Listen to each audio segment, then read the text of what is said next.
the state of the Pacific Division. Let's get into it.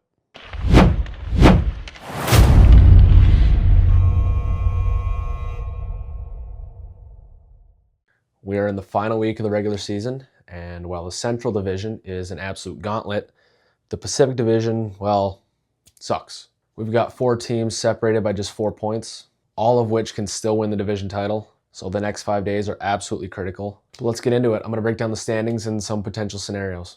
Unlike the Avs, who have 115 points, the Stars, who have 108, and the Wild, who have 102, we have the Knights leading the Pacific Division with 91 points. I know quite a few teams who wish they were in this division, but nonetheless. Starting off with Vegas, 91 points. Currently sitting first by 1 point over Edmonton and Anaheim. Since Tortorella replaced Cassidy, he's 5-0-1, so haven't won by the biggest of margins, but they're getting the job done. Then we have the Oilers at 90 points. They currently hold the tiebreaker over Anaheim and Vegas. And McDavid is leading the league in points with 133. So if it came down to it, if all 3 of these teams ended with the same amount of points, Edmonton would be first. And then we have the Ducks also at 90 points. They've been super cold. They're 1-5-2 over their last 8 games. Got a big point last night, even with a loss to the Canucks. Not the team you want to be losing to, but it's whatever. I believe they can clinch tonight if the Sharks beat the Preds. That game has a lot of implications. The Sharks aren't out of it yet, but it's not looking good. I didn't even include them here. I think they have 82 points. I don't think there's any way they even make it into the wild card, so let's hope my gut's right, because this is going to be worthless if that happens. And then in the second wild card, we have the Kings. 87 points. Most of that came from overtime losses, but hey, what are you going to do? They've won 4 straight, playing super well under interim head coach DJ Smith. They also have a game in hand on all of these teams. Also the Predators, who are only 1 point behind LA for second wild card. So yeah, tonight's a really big night for all these teams.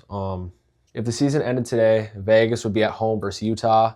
Edmonton and Anaheim would be playing each other, with Edmonton having home ice. And then LA would be at Colorado.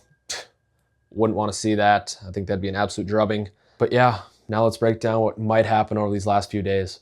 All right, some potential scenarios that could happen over these last few days. If Edmonton wins out and Vegas drops 1 point, Edmonton jumps to number 1. If LA wins out and the top 3 struggle, LA can jump into the top 3. They technically can still win the division. They'd have to go undefeated. Vegas would have to drop their last 2.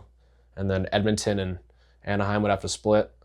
Very unlikely, but still possible. I could very realistically see them catching Anaheim. They're struggling, and LA's on a heater.